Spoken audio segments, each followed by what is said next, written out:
is a franchise quarterback. Yet of the 4 teams left in the NFL, Chris Canny, only one has a franchise quarterback, and that's New England, and that's Tom Brady. How do I know this? When I mentioned to my best friend Foles, Keenum, and Bortles, she said she didn't know that law firm. Foles, Keenum, and Bortles. Eagles, Vikings, and Jags. Right, she said, I don't know them either. She actually did. She did. All right, the Jaguars may not have the marquee quarterback, but at least they recognize that. I know this is what all you guys predicted back in the day. It was a Foles versus Keenum NFC Championship, so good job to all you guys that predicted that. Funny guy, Chris. Funny guy. Funny guy. In the media's defense, it did take people typically don't predict matchups where both teams have to lose their starting quarterback for the year. Right, right. Neither of these teams went into the year with these guys as their starters, but go ahead. No, it's true. Chris, which quarterback really has to have a better game for their team to win? Keenum or Foles? I think it's clearly Nick Foles, and I heard you guys talk about this earlier. Case Keenum doesn't need to do anything outside of what he's done all season. So I think all the pressure has to be on Nick Foles, who hasn't played well as a starting quarterback, save that one game against the New York Giants. So looking at the divisional round matchup with the Atlanta Falcons, Nick Foles didn't have the ability to push the ball downfield. So when you look at what he did in terms of his longest pass, it was a screen to Jay Ajayi. So, I mean, if you're talking about going up against one of the best defenses in the National Football League, and in large part you're one-dimensional in terms of being a running football team and a short passing team, you don't have the threat of at least throwing the ball down the field. Let me tell you what the Minnesota Vikings are going to do. They're just going to crowd the line of scrimmage. I played for Mike Zimmer. I know exactly what he's going to do. They're going to crowd the line of scrimmage, and they're going to force Nick Foles to throw the ball outside of the numbers downfield. And from what I saw last week, I don't have a lot of confidence that he's going to be very successful in doing that. And I'm concerned about the difference in the speed and the power of the Vikings defense with the lack of speed and explosive plays that the Eagles, and especially that they have Nick Foles in. Because since the transition with Carson Wentz, there's less play action. And when you have less play action, you have less effect on the linebackers, so you have less separation. Play action brings the linebackers up and makes the defenders go back. So those gaps between those two are huge gaps to make big plays. And that's what the Eagles did a lot of when they had Carson Wentz in there. Torrey Smith, he is supposed to be their speed guy. He's not a fast football player anymore. He used to be blazing fast. Now, he's lost a step or two. So now if they put Trey Wayans on him, who's the fastest Vikings, run the 4.3. If they put him on him, and they put Xavier Rhodes on Alshon Jeffries, who is very, very slow. Right now, he is a half step faster than me, and that's in my dress shoes. Okay? He is not fast at all. Now, a physical matchup with Xavier Rhodes, that doesn't bode well for Alshon. So who is it? Nelson Aguilar, Zach Ertz. Which one of these guys can create enough plays and separation to make Nick Foles comfortable? Because Nick Foles, this is not the kind of confidence you want from your quarterback going into this game.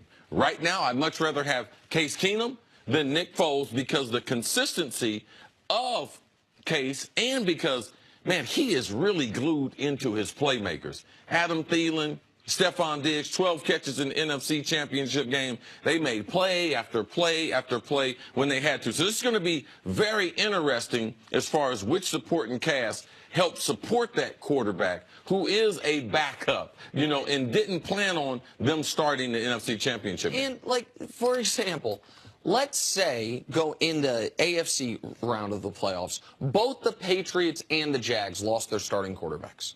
Right? That if that they win. Both Bortles and Brady go down. Some people will say Jacksonville got better. Okay, well, what I would tell you is this. Jacksonville is better equipped to deal with it because they haven't been winning games all year based on the strength of Blake Bortles. But the Patriots had been winning games all year based on the strength of Tom Brady. The Eagles got to where they are, positioned for the 1 seed. Basically locked up the 1 seed with 3 weeks to go almost, based on the strength of their quarterback. All that is true, Nick. But the reality is you only have to win one game. Yes. So really, all that, like, how much does it matter? Because we're really talking about 60 minutes. Of course, CeCe, but I'll tell you why I believe it matters. The Vikings have, throughout the season, shown you they can win football games against really good teams with just mediocre quarterback play. The Eagles have not shown me that.